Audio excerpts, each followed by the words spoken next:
Hello, Amanda. How are you today? I'm wonderful. How are you doing, Marcia? I'm good, thank you. Honestly, I am thrilled to have you here talking and sharing your story. I was a guest on your podcast, I'm going to guess maybe 5 months ago, six, I'm not sure. It was a number of It's months ago. yeah, it's been a little while. Yeah. So another female podcaster. How long have you been podcasting? I started out in 2020. I had a sense of community at the time, and I lost that because of all the lockdowns. And I was searching for something, and it just kind of started from a podcast. And now I have built this entire community of people, and it feels great. Oh, amazing. So you were looking for community and decided to do a podcast. Had you been sharing your story already at that point, openly? I had some. I Hmm. wasn't quite ready yet to talk about the third incident that happened, Hmm. but that did come later on that year. And it happened, I think, partially because I started a podcast and because I started learning how to open up a little bit more.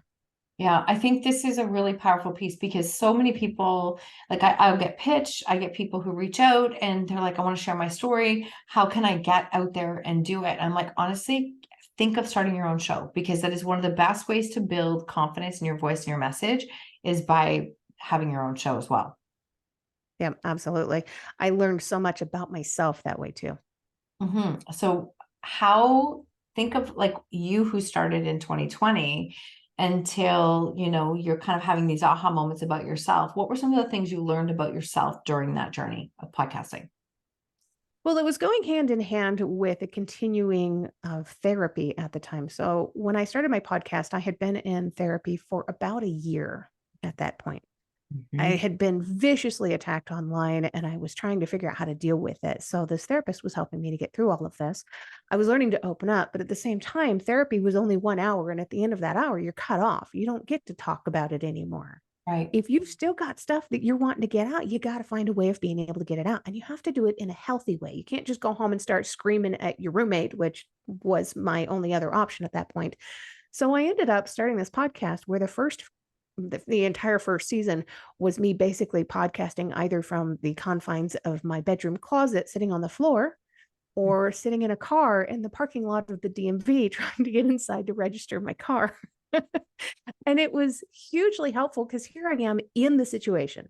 Mhm. This is what is stressing me out right now. I need to talk about this right now. And I got all of this out and I started to make these bizarre connections.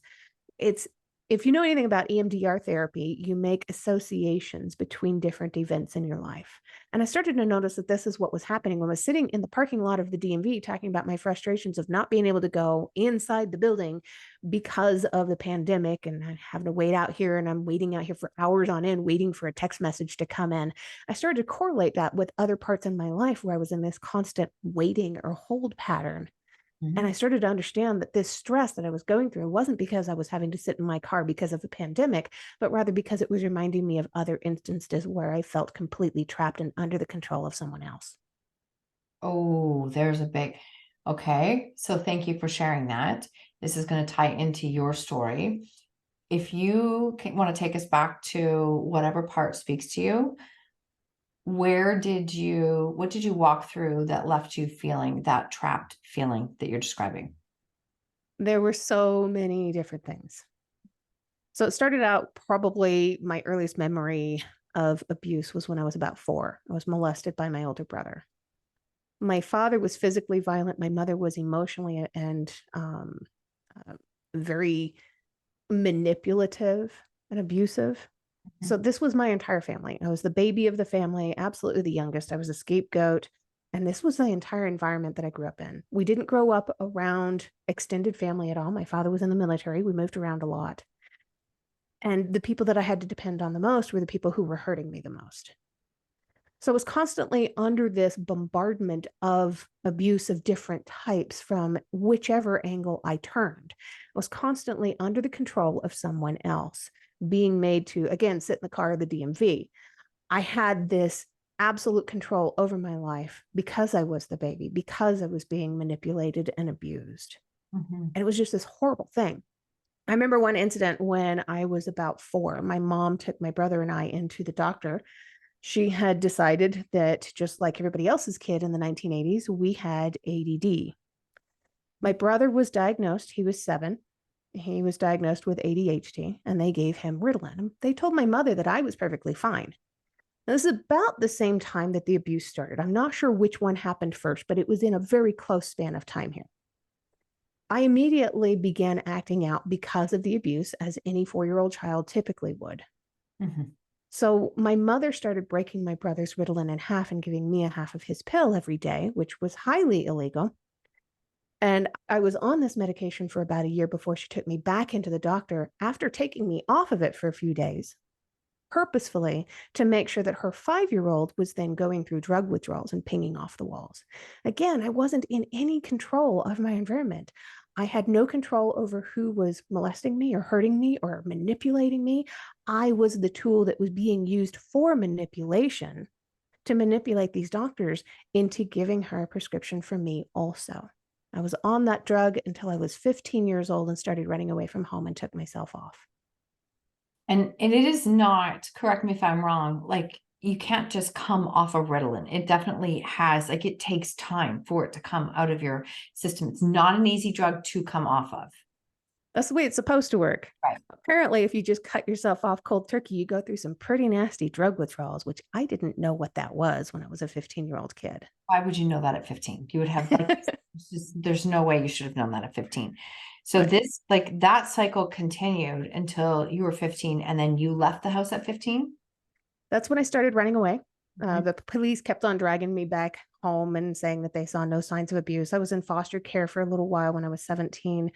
I just kind of bounced around. I stayed with friends. I did whatever I could, trying to find a better life for myself. I grew up watching the old black and white movies and TV shows and stuff, and I absolutely loved Leave It to Beaver and Mr. Ed. And I saw what functional families in my mind were supposed to be like. And I knew that's not what I had. So I was constantly searching for this.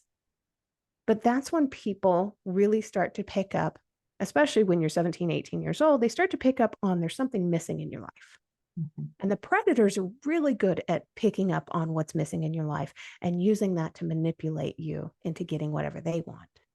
And that's where I knew we were going to go next. And I wanted to ask that question actually is that if you are in a vulnerable state like that of what's missing, it's almost very easy for a predator to like, I don't know how they know. And I mean, obviously I'm never going to understand that part of it, but it's easy for them to pick who they go after because of what you were missing at that point in time. And is that what happened? Is okay. Yep, that is exactly it. Perfectly summarized. And that's the case with most people who go through things like what I went through. Mhm.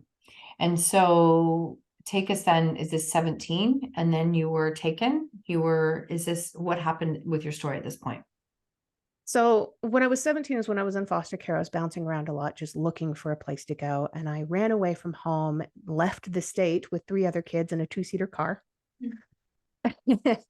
And I decided I was going to make friends and find a life for myself down in Arizona. So when I turned 18, 2 days after I turned 18, I dropped out of high school and moved to Arizona.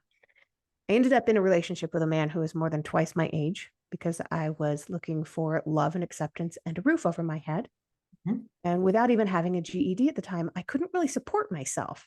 I was failing miserably at all things in life, Mhm. especially relationships. And I just didn't see that. I thought I was being really successful in relationships because I had a boyfriend who wanted to take care of me. And he ended up um, striking a deal with his best friend to take me somewhere else for a period of 52 hours. And basically, I was trafficked. Mhm. I was raped and molested repeatedly. But one of the things that a lot of people don't realize is that, yes, this is trafficking. You have to understand what trafficking is really. It's not really something that you can Google or you can look up on Wikipedia because these are fallible resources. If you look it up on the Department of Homeland Defense, their website says that human trafficking is the use of force, fraud, or coercion to obtain labor or commercial sex acts from another person. There's no mention of transportation. There's no mention of money. And a lot of times people get these things confused. So prostitution does not equal human trafficking, and trafficking does not equal prostitution, although there's a huge overlap. And it's the same thing with human smuggling. These are all separate issues that all need to be addressed. Less than 1/4 of all victims are under the age of 18. We think of trafficking as being a bunch of kids being snatched up off the streets by total strangers in windowless vans. Kidnapping scenarios make up 1 to 2% of all victims of human trafficking. Most people who are trafficked by people they know and trust and love. People who have, again, that sense of authority over their lives, sitting in the DMV waiting for a text message. Thank you for clarifying that. I think that's actually a really important part of the conversation right now because we are opening up and having so much more conversations about trafficking. And I know that for some parents that can feel like, oh my gosh, like this is just my kids are going to be, and I'm not minimizing this because I'm saying it does happen, but to understand it's 1 to 2%. One of the conversations that is coming up a lot is how do we, teach young girls about social media, how to have, what's a red flag, how to know if something is that red flag. So it's just interesting to share and understand those stats. I I'm sorry that you went through that. That's an unbelievable experience. How long were you in the throes of this confine? Off and on for years. So Okay. the first time I was trafficked for 52 hours in a hotel room in Las Vegas where the hotel staff was paid off to not ask questions. Yeah, lots of people are part of it. I think this is a really important piece, right? There's a lot of different people that are contributing to the problem becoming as big as what it is. Right. Mhm. Yeah. And the second time I was trafficked, I was sold by basically my landlords to a young man by the name of Esteban. I was locked up for 23 and a half hours in a small room with no water, no food, no bathroom facilities of any kind.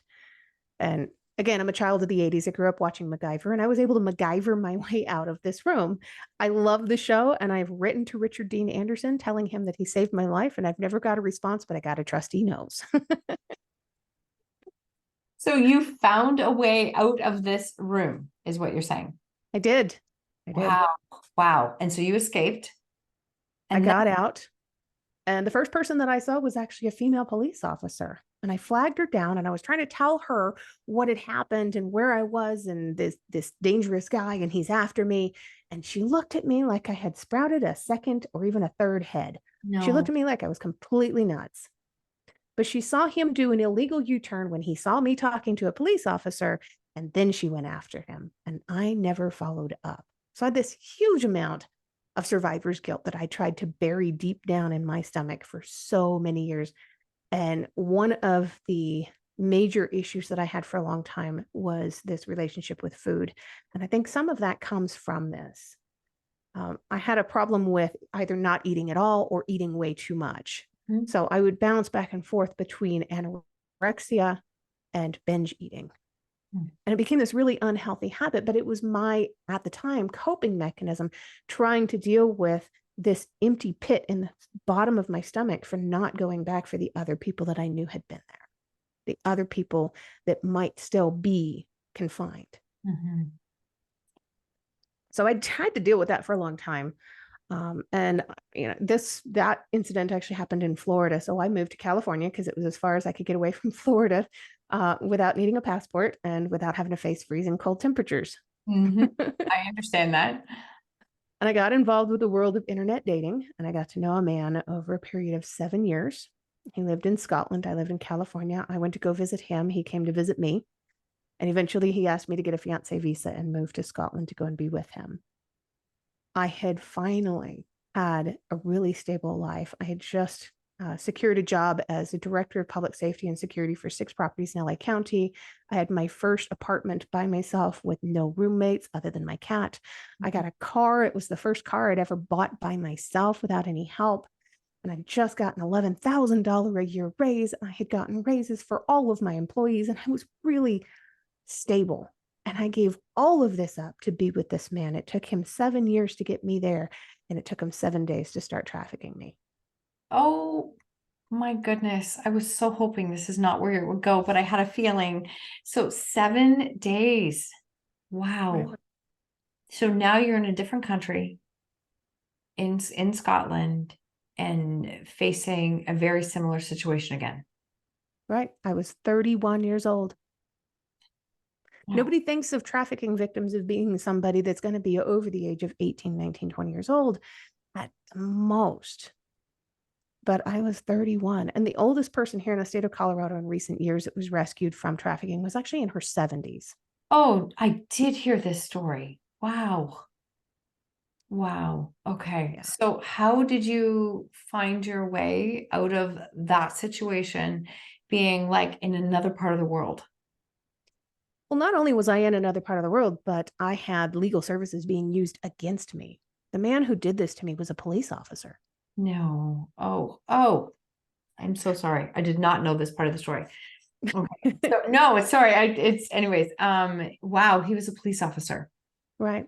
So some of the guests that that's what we called them, guests. Some of the guests that he would come over to the house were other police officers. They were solicitors, what we call lawyers here. They were judges. They were random people who worked in corporations or at the grocery store. They were anybody he wanted them to be. Mhm. I had absolutely no say, as of course somebody in that situation wouldn't. No. And again, here I was sitting in the parking lot of the DMV waiting for a text message to come in. Somebody else had 100% control over everything that I did, said, ate, felt. And getting out of there because of everything that I had been through. Mhm. I had started to study a little bit of psychology on my own. A lot of people didn't know this about me. I wanted to know why the human brain worked the way it did, why we had these repetitive patterns in our lives. I was studying this stuff quietly, Mhm. kind of like the nerd kid hiding in the back of the room reading Greek mythology. That was always me as a kid. Yeah. And I learned about what we used to call Stockholm syndrome, we now call trauma bonding. Mhm. And I knew that he would know what this was also. With him being a police officer, he's gone through these studies. They have to have, I think, a 4-year degree in the UK to be a police officer. He would know all of this stuff. He would know it better than I would.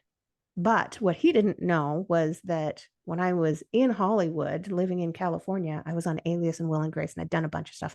I also studied acting. So I started leaving these little breadcrumbs of, I'm going to make him believe that I would do anything for him.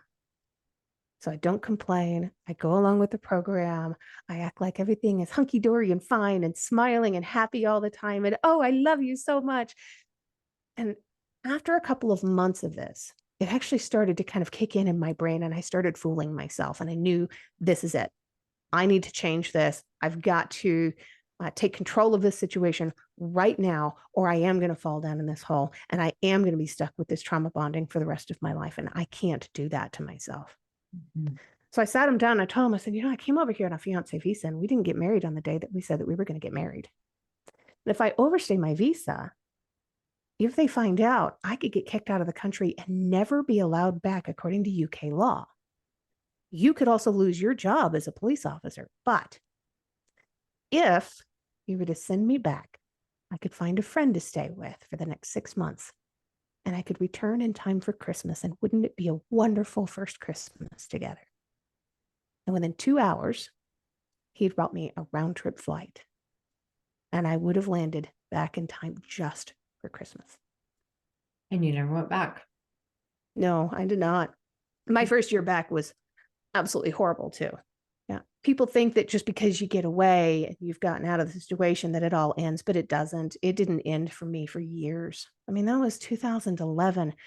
The fight for me didn't end until almost my 10-year anniversary of freedom from that man. Oh, thank you for sharing that, because I think that is something that people don't understand is even if you take the trigger, the trauma, the person away, you're still left trying to find ways to navigate this, to move forward, to how do I do this? And I've just been listening to and going down a lot of rabbit holes and understanding about how our brain works. I'm very much like you. It's fascinating to me. And the more I've learned this, it's like, oh, like our brain is constantly trying to keep us safe. And it literally just files everything away. And as it files things away, that's how we can compartmentalize our trauma so that we are not well, we feel like we're not feeling it. But what happens is that the trigger could be completely unrelated to the actual trauma. I was listening to a book the other day, and she shared that, you know, a part of your trauma could be hidden away as red, whatever the color red. And then a person crossing the street is wearing a red shirt, and you then will match that to your, this person has nothing to do with your story. That's how compartmentalized your brain is when you're dealing with trauma. And so thank you for sharing that piece. And so really over that, you know, you said you celebrated your 10-year anniversary of being free. I'm assuming you have experimented with a number of different modalities and things to support yourself. Is this like, what does that look like for you? Well, it was in 2019 that I found out that he had made me famous on a pornography website. Oh no, I'm So he had included social media information for me on these posts so that people could find me. And it sent me into his tailspin. But if I didn't have that tailspin, it would not have forced me to seek out the help that I so desperately needed at that point. I had been out of there for 8 years. He was still attacking me, and I needed help in a bad way. So I reached out to an anti-trafficking organization out here that immediately paired me up with legal services that went after these pornography websites and told them to start pulling this stuff down and threatened to sue them if they didn't. And every time they pulled one down, that was fantastic, but then 2 more would go up. Yeah. And I started really struggling and saying to myself, I don't know how to survive this, and I don't know if I want to. Mm-hmm. And it got really dark very quickly. I was terrified. I was recognized in a grocery store and asked for my autograph one day. Oh no. This is the piece, like I mean, trafficking, assault, trauma, all different things, but you've got so much there compounding now with like the social media, and that blows my mind that somebody would stop you and ask. Right. This is a different world. This is different brains, different mindset we're talking about. So it's not going to be logical for us. And a lot of people don't realize that the majority of modern pornography is made using victims of human trafficking. Yeah. Yeah. And I didn't believe that number either when I first heard it. It's something like 85 to 90% of all pornography. It shocked me. It's like, this can't be right. This can't be true. And I started researching it more and more, and I discovered that, yeah, it absolutely is. But going through that and discovering this had happened to me pushed me to also reach out to another organization that paired me up with a therapist. Mm-hmm.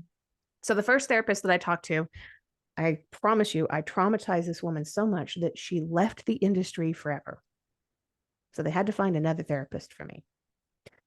And when they did, it was somebody who had already worked with other survivors of trafficking. So number one, it's really important to understand who your therapist is and what their experiences are, and to make sure that they have the experience necessary to be able to help you through what it is that you need to get through. Absolutely. So I went to her and I told her right out of the gate, number one, do not come at me with prescription medication. I've had enough of that. But more than that, I don't want a Band-Aid. I want a shovel.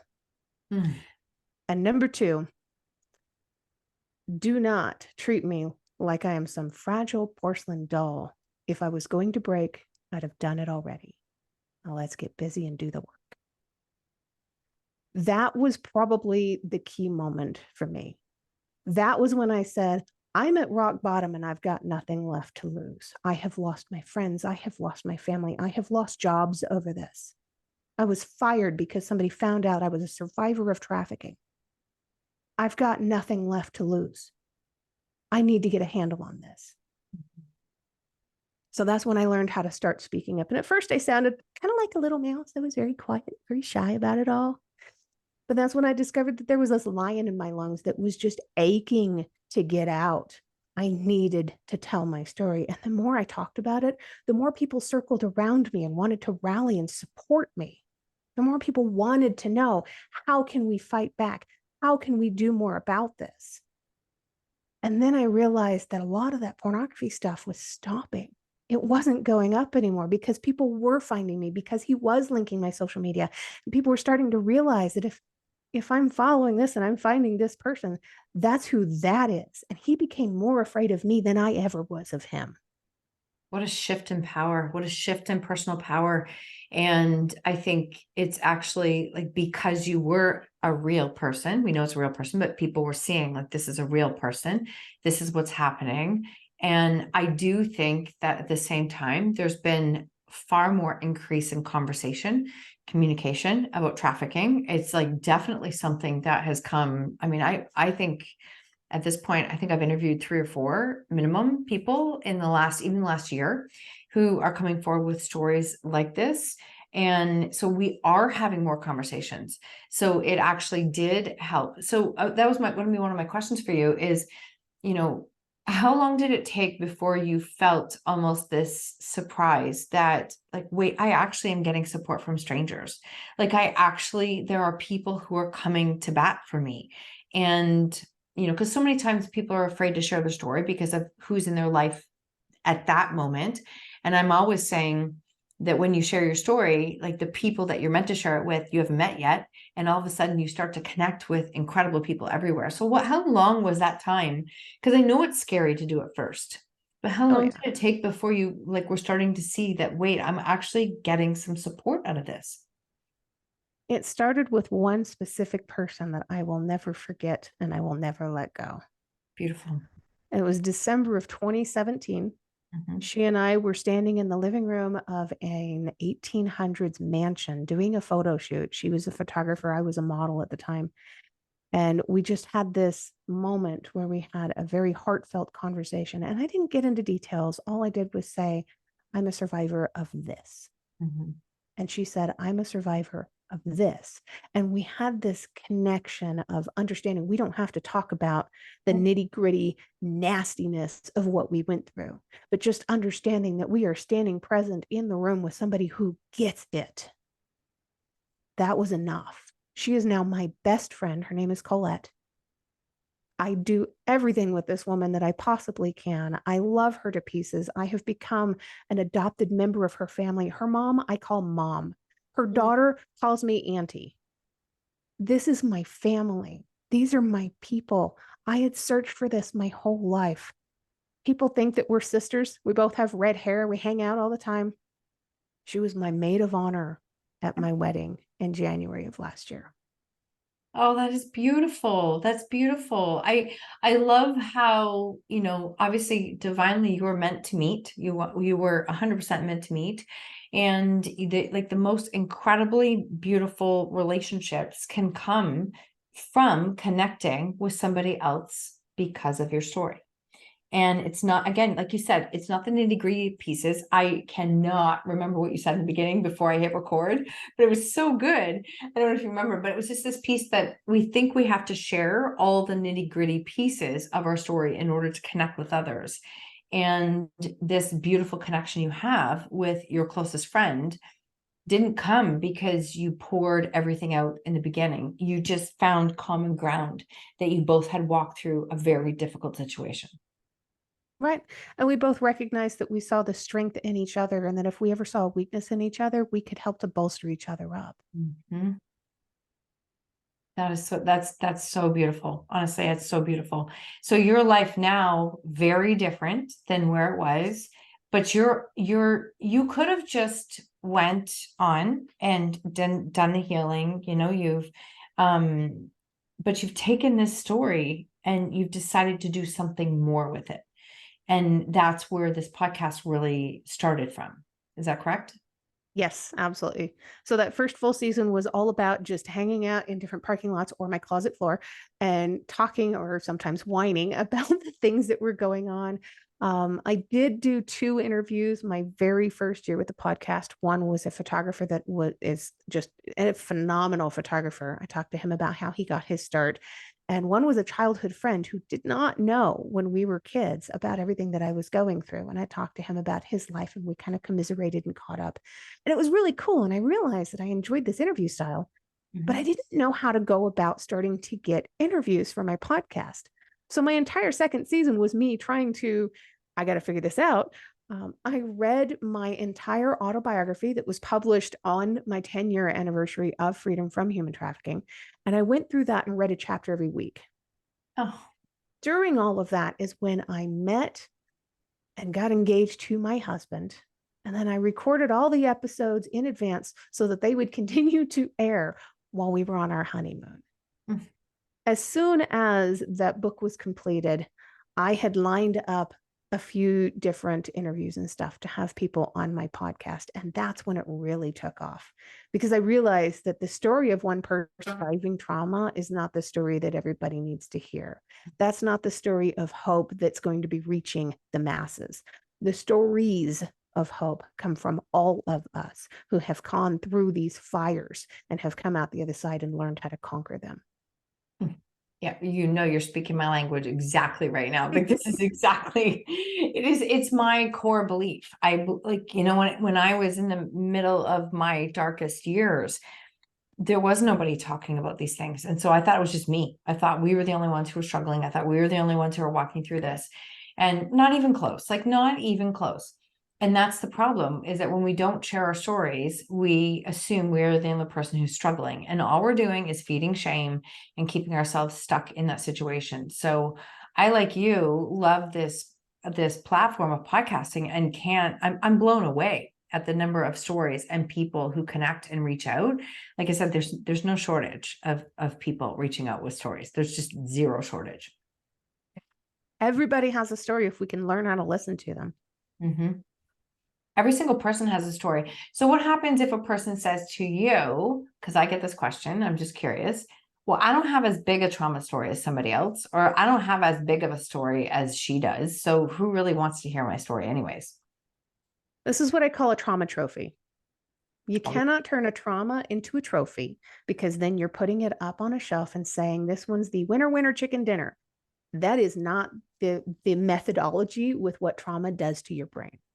The first steps of trauma is going through the grieving process. So you go through denial, anger, bargaining, depression, and acceptance. These are exactly the same steps that you go through with grieving this, because you have to grieve for the person that you were going to be. That person is no more. You must grieve for them. Trauma changes who you are, regardless of how severe or how competitive you think your trauma might be. It is not a competition. It is not a destination. It changes who you are. It is a brain injury. You build these neurosynapses.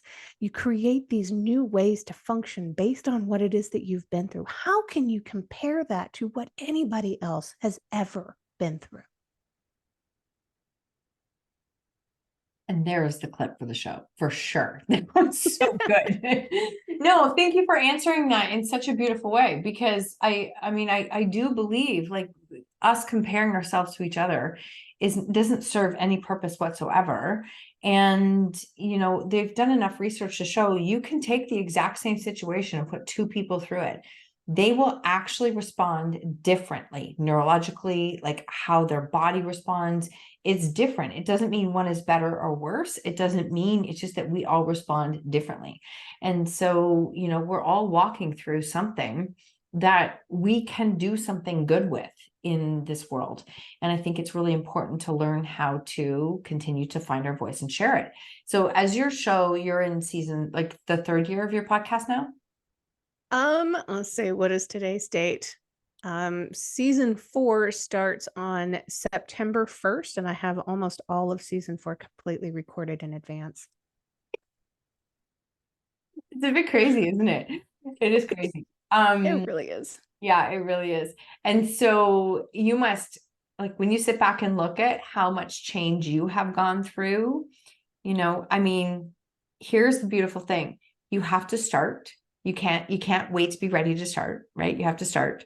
And so can you look back at that first version of yourself, and what would you say to her now? Like, what would you say to her now as a person who is like done season 4 and you've recorded all these episodes, and you think back to that scared version of yourself 4 years ago, trying to figure out, how am I going to do this? What is it going to look like? What message would you say to her? Stop second guessing your voice. It will come with time and practice. You're never going to get good at it until you get started at it. Exactly. I love it. Exactly. And you release, let's talk about books. Now, one book or more than one?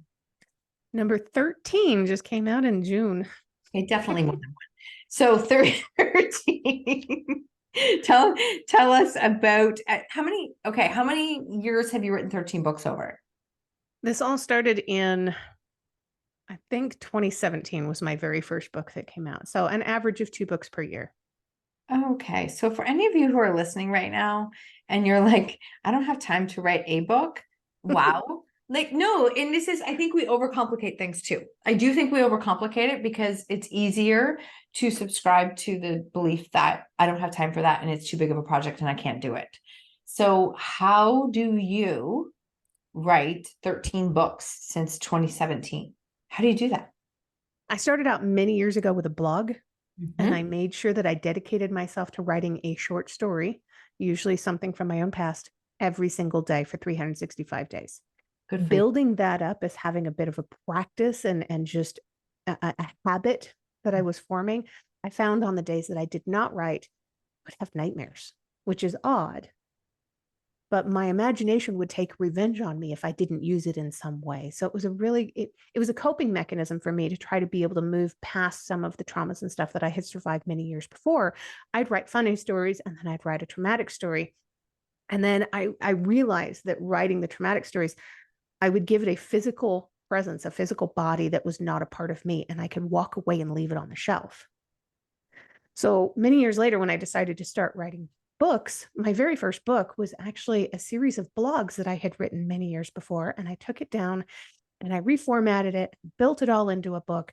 And then I released that book on January 1st of 2017. And I became addicted. So rather than being addicted to food, as I had been, or that, insane, difficult, non existing balance with food, I became addicted to seeing my name in print. I Mhm. wanted to do it again. So I did the same thing again. And then the next year I did the same thing again. And then I compiled all this poetry that I had been writing for years and I released a poetry book. And that was late 2018. So by this point, it's like, I don't know if I can keep this up. I only have so many blogs. Why don't I write something original?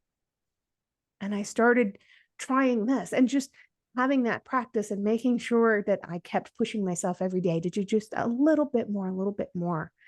The first book that I wrote start to finish on the computer without having any idea what I was doing with it was my autobiography. I wrote 350 pages in the month of December 2020. 350 pages in 1 month in December of 2020. In 1 month while working 2 full-time jobs and attending therapy. Okay. Wow. It's interesting because I think there's really something to the practice as you're sharing about writing a story every day. Now, did you have a limit about how long that story was, or did you it was the practice of writing every day? It was basically the practice of writing every day. So any of them could go from 5, 6, 7 pages in Microsoft Word to, maybe 2 paragraphs. Mm-hmm. Just making sure I did something. Yeah, it's a creative, like you're actually opening up that creative space. I also think that I've often said that our thoughts in our brain sometimes can be quite toxic, but when you start to put them out onto paper, like you change the words, you're changing the story and the narrative. And so I'm assuming you were experiencing going through quite a healing journey as with all that writing. Oh, absolutely. It Mhm. was massive. I mean, putting the first few together was very helpful for me. I was getting a lot of that old stuff resurfaced and pushed out again. But writing the full autobiography, one of the things that happened during the writing of it was while I was sitting in the doctor's office one day, I discovered that my first ex-husband had just died in a head-on collision. He was really abusive to me. We did not have a good relationship at any point in our marriage, including the wedding day. And I wasn't sure how to feel about this death. But having this book that I was currently working on right then and there, and having it with me, something I could write on, gave me the outlet that I needed to start processing the emotions that I was going to be going through. Mhm. all of that, the processing of all of that is in the book. And it shows not just dealing with everything in the past, but dealing with what am I going through right this second? How is this affecting me? How is this affecting my everyday interactions with people? I learned so much about myself and about how I deal with an instant crisis that now I understand better how to circle the wagons, so to speak, when something goes wrong. Yeah, I think that, thank you for explaining that the way that you did, because I think that is just such a beautiful way of explaining how writing can be another modality to helping you to deal with and release that trauma, right? Like we don't just hold it in our brain, we're literally holding it in our tissues and in our body, and you're releasing it out there. And it's interesting because I don't know why this popped in my head when you said this, but like you got addicted to seeing your name in print. And I almost feel like there was a shift in personal power, and that, you were being victimized and like viciously attacked for what your ex was doing at this time with your name and everything in social media. And now it's like, no, this is like, I'm like, this is me and my power. And I am going to share this story, and I am putting this out there. And there became a real shift in your personal power. And when you start to experiencing that, like when you start to experience that, it's just like, now it's like, there's no stopping. This is the direction that I know I'm meant to be in. Right. If you're going to make me famous, I'm going to let people know why. Thank you. Thank you for that. I will absolutely let people know why. Wow. What a beautiful space of personal power. Like, thank you for sharing it that way. And you've also, so we have 13 books. You have your podcast. I think when I spoke to you last, you were doing a speaking tour. Is that correct? As my health kind of got in the way, and I've had to kind of dial that back a little bit. But hopefully I'll be able to kick that off next year. Yeah, you're in a space of you're giving a lot of yourself. And I think sometimes it's, how do you know when you have to maybe dial it back a little bit and say, no, I have to listen now, because you've got a big vision and a big mission of what you're working towards, but none of that's going to matter if you're not in a space that you can be at that energy. So how do you see those signs in yourself, and what do you do to listen to them? Well, one of them showed up as a physical sign. I, in 2019, ended up being diagnosed with chronic idiopathic urticaria, which basically means chronic hives. Oh, And I wow. was in remission for a while, for about a year, because of medications. Mhm. They came back in May of this year, and my body went nuts. I have hives everywhere. So I'm having to go through medical treatments and stuff every 2 weeks. And with something like that, it's hard to just drop everything and get out of town. Mhm. I have done a couple of speaking engagements anyway, and it was really tough being able to push myself. And I had to, say to myself, what are my boundaries? Yep. It's important to have healthy boundaries, not just for the people that are in your life, but for understanding your own limitations and what it is that you're willing to do and what you're willing to say, I can't right now. Mhm.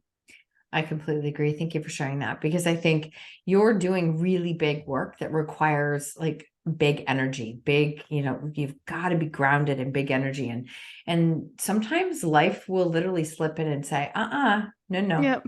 no. I know you have good intentions, but nope, not going to happen that way. And it's interesting how sometimes it's difficult to slow down when you have that big vision, but you can actually really speed up in a sense and reach further by listening and slowing down. Absolutely. Yeah. And having those healthy boundaries is so important for everybody. It is. It really is.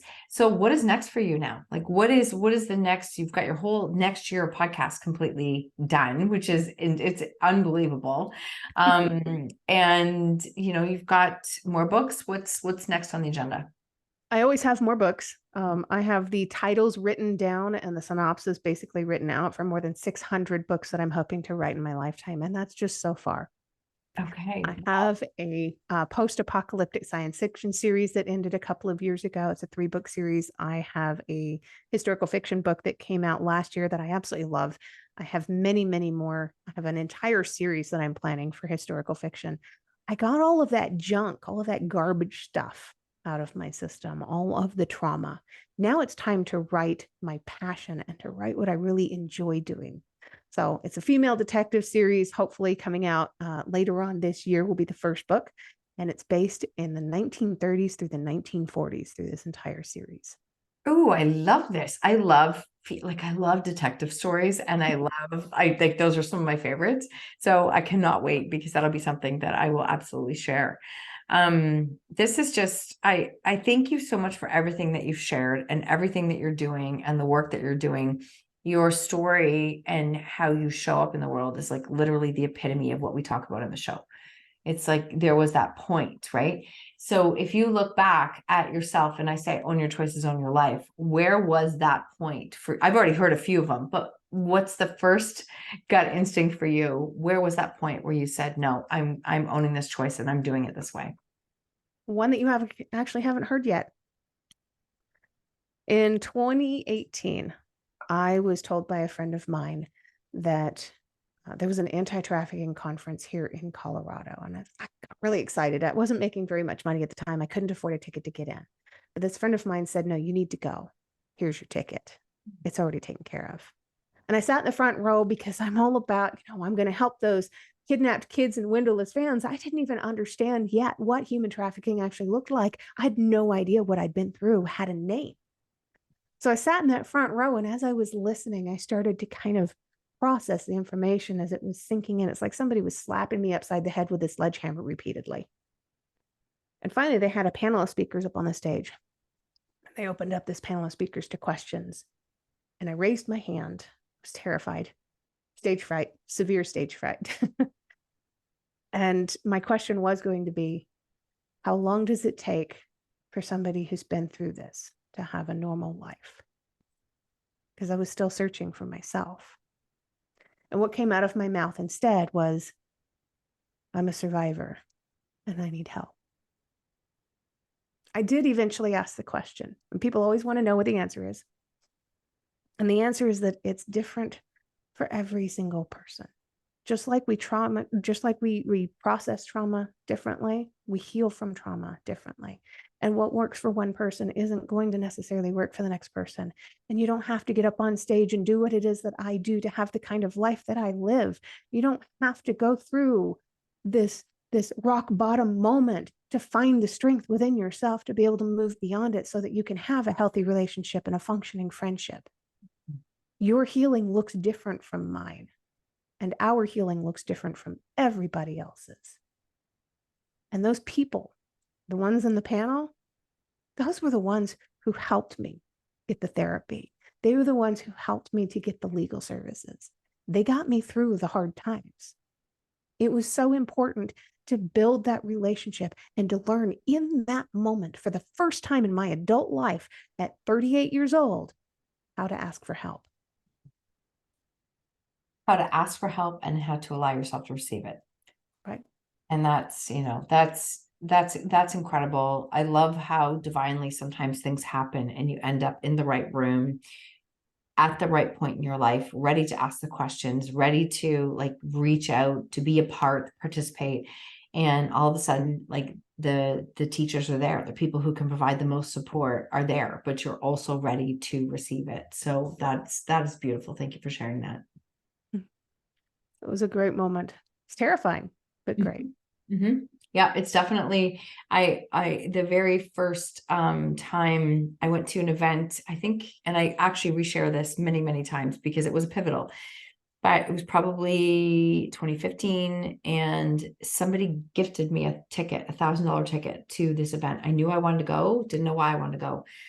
And I was fortunate enough, I just started sharing my story online. Somebody I didn't know said, I have a free ticket. I love what you're doing. I think you could benefit from being there. And I'm like, okay, it was in Arizona. I'm in Ontario. How am I going to get there? What this look like? Booked a flight the day before. And I made a promise to myself that I will play full out when I'm there. And there was one question that somebody asked, and actually a total stranger took the picture behind me, and I still have it to this day because the question's up on the whiteboard, like on the projected screen, and she was behind me. And the question was, what is something you wish people knew more about you? And I just sat there and I'm like, oh my gosh, that's the question. And I literally put my hand up, right? 500 people in the room. And they came over and I said, I wish that people, because at that point, so many people would say, you're so strong, you're so strong. And I would get so, I feel so ridiculous to say this, but it would just irk the heck out of me when people would say that. Same. Because it would mean, it doesn't mean that I don't need help. It doesn't mean that I don't, that it was just, it was such a trigger for me. And I think part of it too was that I was actively working every day on choosing on how to navigate my circumstances. None of it was easy. Like none of it was easy. It was messy as hell. But that was such a triggering question. And that led to a 1 hour conversation with the host afterwards, which just opened up my eyes to so many ways of, wait, I can share a difficult story. I can do this and not come across as a victim. And she was a spark for my book and everything else that came after it. So it's like, I think sometimes we're in that space in the room, ready and willing to play full out and ask for help and receive it. And we don't just fall into the room. There were a lot of steps that happened before that. And I think the same for you, right? Like you were in a space of trying to do the work and healing and change. And then all of a sudden the right opportunity opens up and it changes the path for you. Absolutely. And that I think that you're so strong comment can be so damaging in so many ways for so many of us. For one thing, we end up telling ourselves, I'll get through this. I've been through worse. And that's Mhm. such a dangerous mindset to be. That mindset nearly ended my life a couple of times in the middle of my trafficking. I've been through worse. I can make it through this too. We got to stop telling ourselves this. And when you're taking the moment to tell somebody else, you're so strong. What you're really saying is, oh, I'm not worried about you. You don't need help. You've got this. That is not supportive in any possible way. It Don't isn't. tell somebody they are so strong. Tell them, you've been through a lot. I'd love to help you if you need me. Mhm. I love that you shared that. And I'm so glad to hear that because I thought that was just me. It was driving me crazy to hear people say it all the time. I think we've learned enough over the last few years that, we do need to keep an eye out for our strong friends. We do need to, reach out and see, are they okay? And is there anything that we can do to support? And people ask me all the time, so what is it that I can do? Like, what can I do for somebody? And it's interesting, as humans, we feel like I have to have the solution to be able to help you. And it's not that. It's like, can you hold space for somebody without having the answer to fix? Maybe they're not looking for you to fix their problem, but they're asking for space. And so I will actually use those words with close friends of mine. I'm like, do you have a moment to hold space today? I don't need you to fix it. I don't need you to, and I don't actually want to sit and bitch on the phone. I don't want to stay in this energy, but can you hold space so I can shift this? And that is something that's really has been really powerful. So, but not everybody's going to be your person. Not everybody's going to know what to say, and that's okay. But I thank you for connecting on that piece because that was something I didn't understand why I found it so triggering.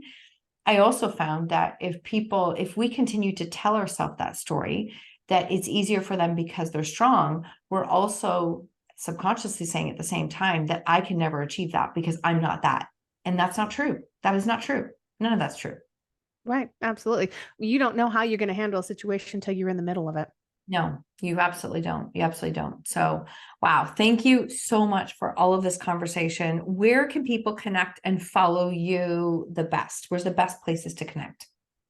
I am far more active on Facebook than I probably have the right to be. Um, I'm all over Facebook and I love it, but it's holding me back from writing books. So definitely Facebook. They can also reach out to me through my website. I have a contact form and links to all of my social medias. And that website is growthfromdarkness.com. Great name. What's the name of your autobiography? My autobiography is called Custom Justice because um, prosecuting somebody for human trafficking across state borders is difficult enough. Prosecuting across international borders is pretty much impossible. I will never have legal justice, but I do have my custom justice. Oh, I love that. Thank you for sharing that. Thank you for sharing that. I'll make sure all the links are in the show notes. And it's been an honor to have this conversation with you. So I'm so grateful that you're here and you're sharing your story in the way that you are, because I know it's going to continue to reach so many people. I have one more question for you. And it is, what lesson in life are you most grateful for? The lesson that I need to not listen to what other people say.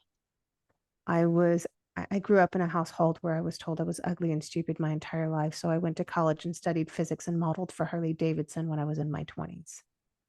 I did all of these things to prove other people wrong because I was still listening to other people.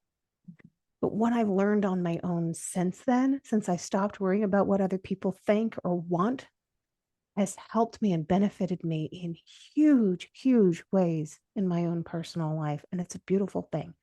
I learned that the phrase, what doesn't kill us makes us stronger, is a lie. It was coined by Friedrich Nietzsche in the 1800s before he died in an insane asylum. We can let that one go. It is not our abuse. It is not our abusers. It is not our traumas that make us stronger. We have the strength within us. We just got to stop picking up those Band-Aids, start grabbing up the shovels. So powerful. Seriously, so powerful. Thank you so much for being here today. Thank you, Marcia.